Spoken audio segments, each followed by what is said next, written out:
So today on Spark, how technology is changing music. We've got a whole new look at musical chairs. The Emoti Chair is designed to bring a rich musical experience to deaf people. And MP3s, sure, they're waterproof and they don't scratch, but how are they changing the way songwriters and producers craft tunes? Just in time for the Junos, it's a very musical Spark. Music was directly affected by the change in technology. Say there, have you ever thought about technology and music? Like how early recording and playback technology produced music that sounded one way. And now it sounds, well, kind of like this. I can put you in a log cabin, somewhere in Aspen. But here's a question for you. What does the new technology of digital recording and MP3s mean for the craft of pop songwriting?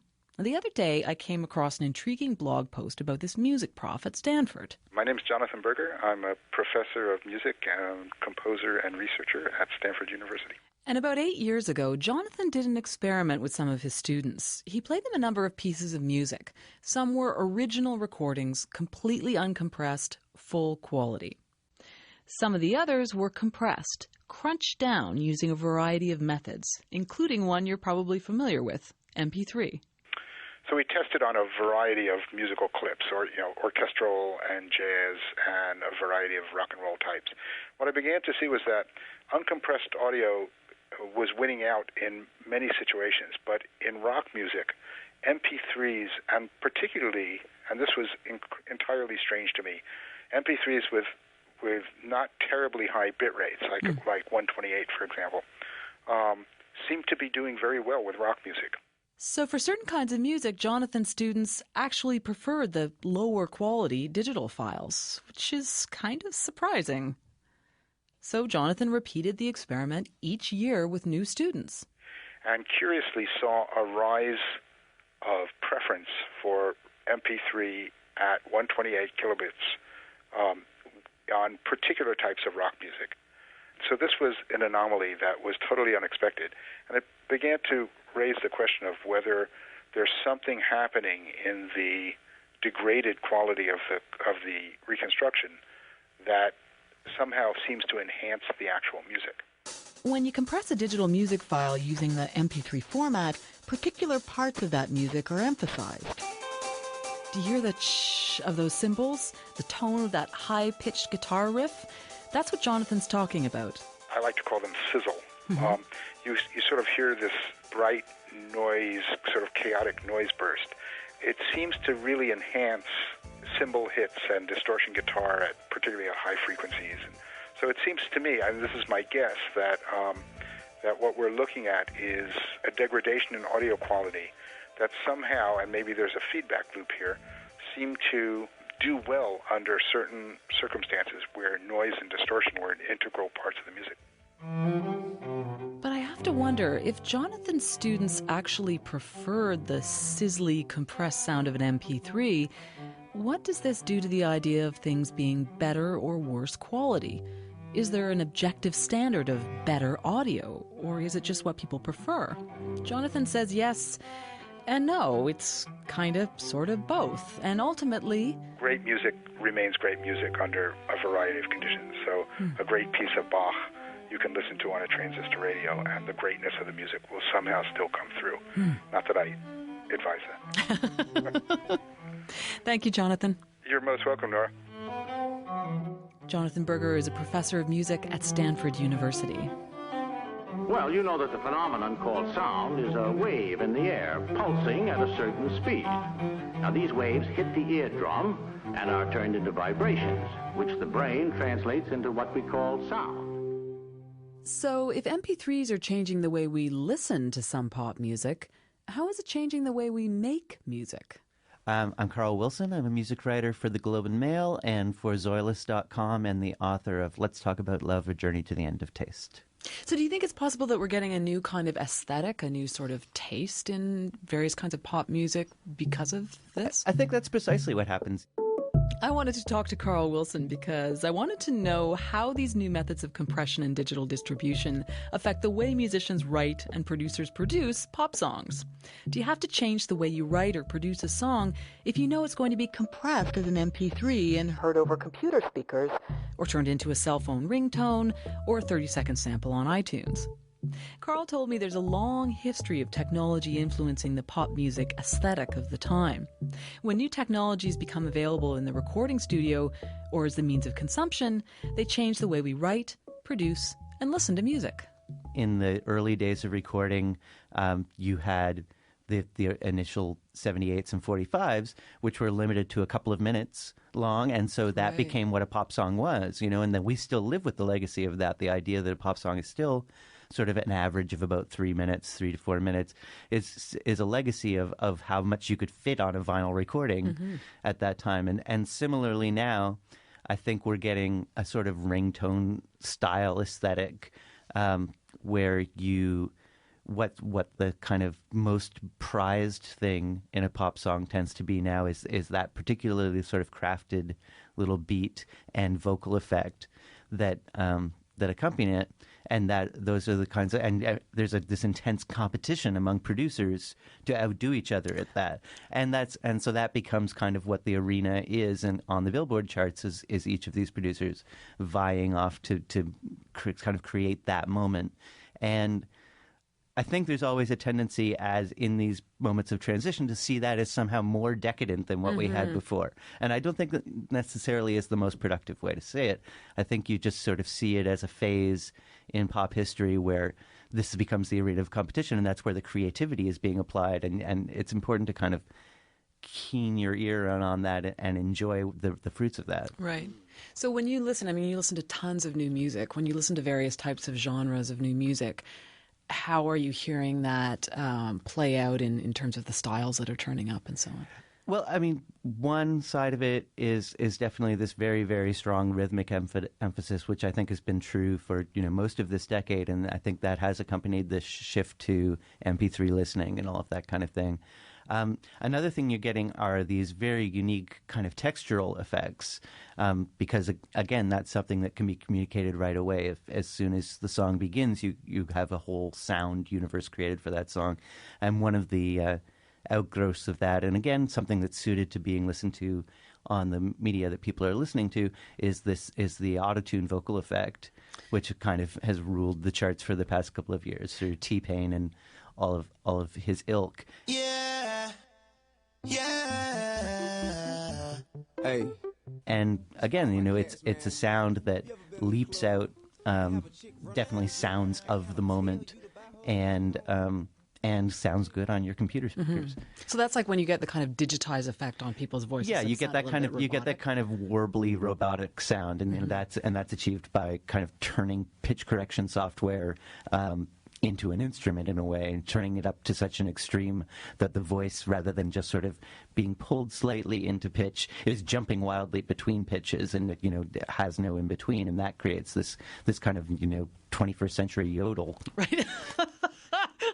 People have probably heard that in the I'm embarrassed that I know this, but the Cher I Do You Believe song, where it's that that was kind of the founding document of it, but now it's now it's on sort of every R&B and hip hop song. So what do you think that means for how people who have grown used to hearing music written for MP3s, how do they then go back and hear older vinyl recordings?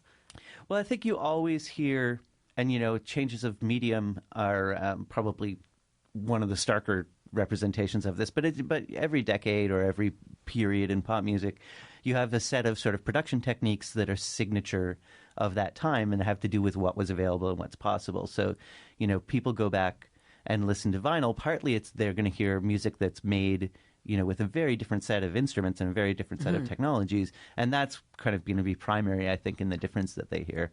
But also, you do have sort of a generation now that's never heard, except perhaps as an artificial effect on, intended to signify that maybe you're doing something retro, has never heard a crackle or a scratch on a vinyl record, and isn't used to the sort of ongoing background noise that goes on in vinyl. And so though to you or I who grew up with that, that might signal a certain kind of warmth, and we might have nostalgic feelings about that sound.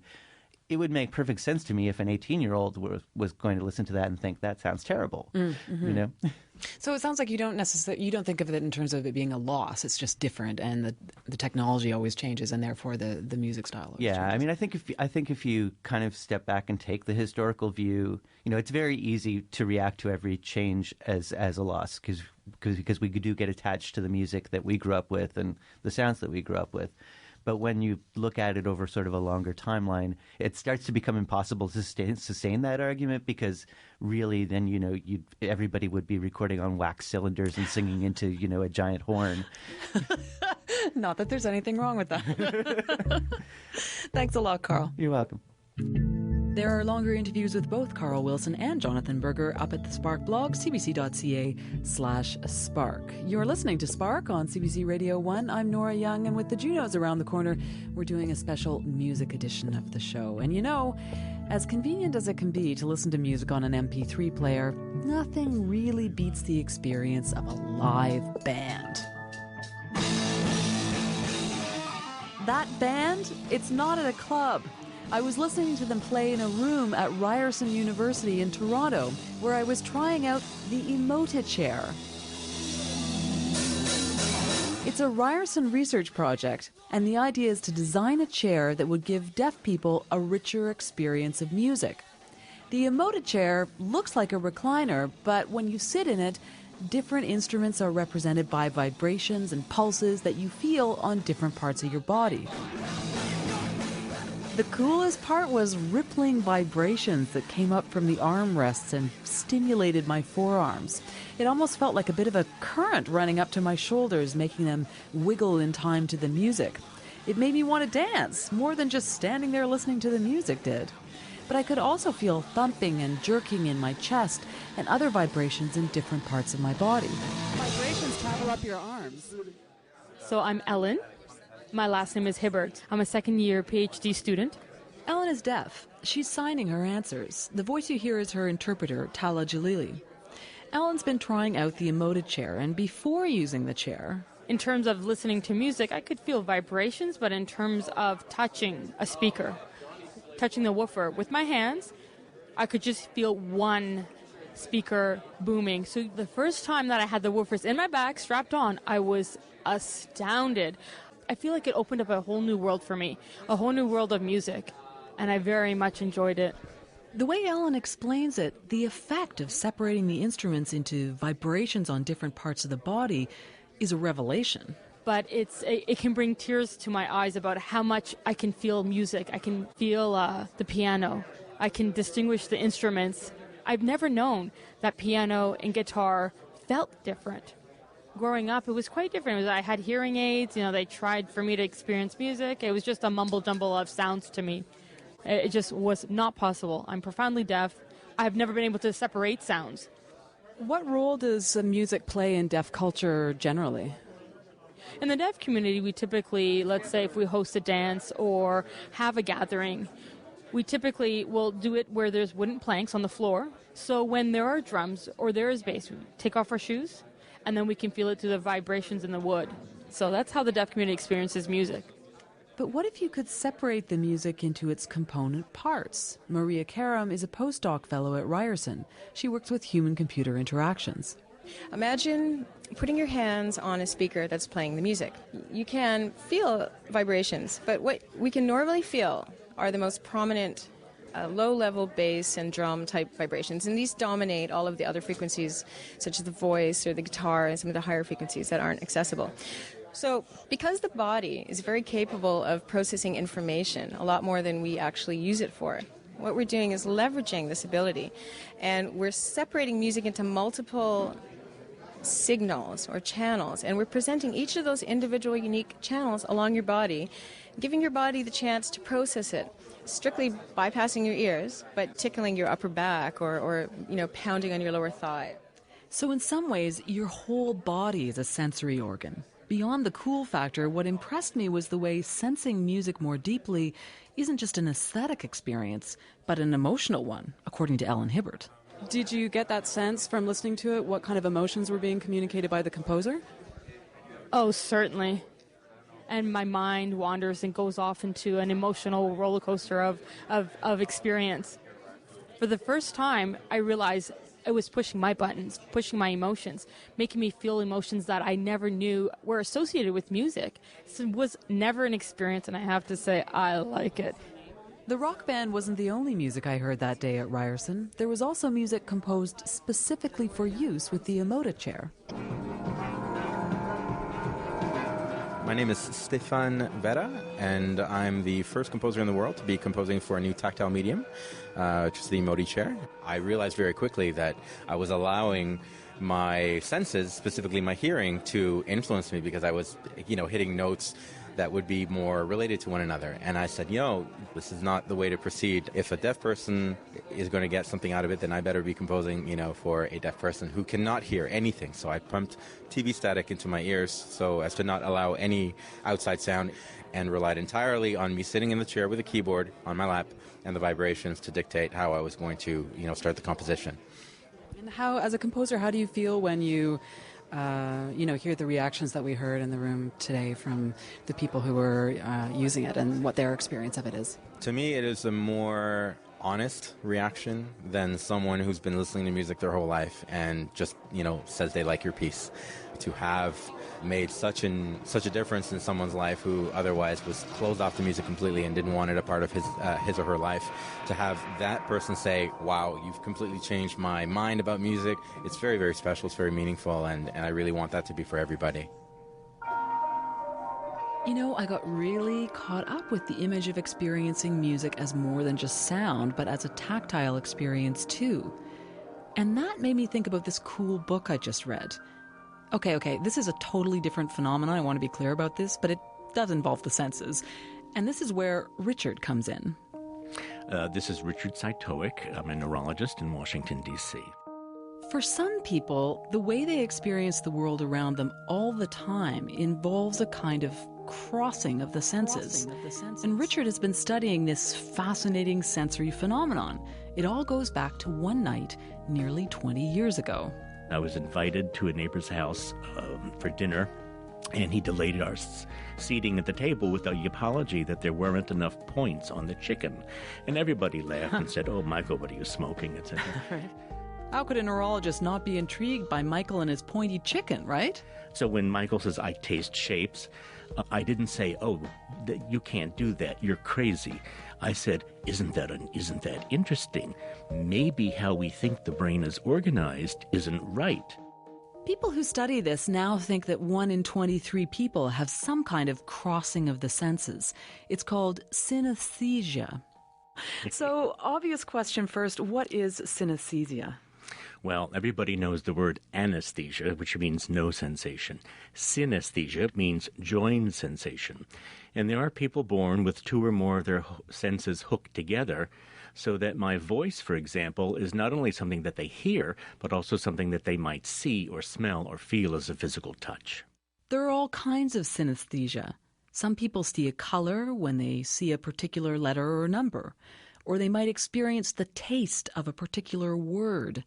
One of the more common forms is colored hearing, where a sound is associated with something visual.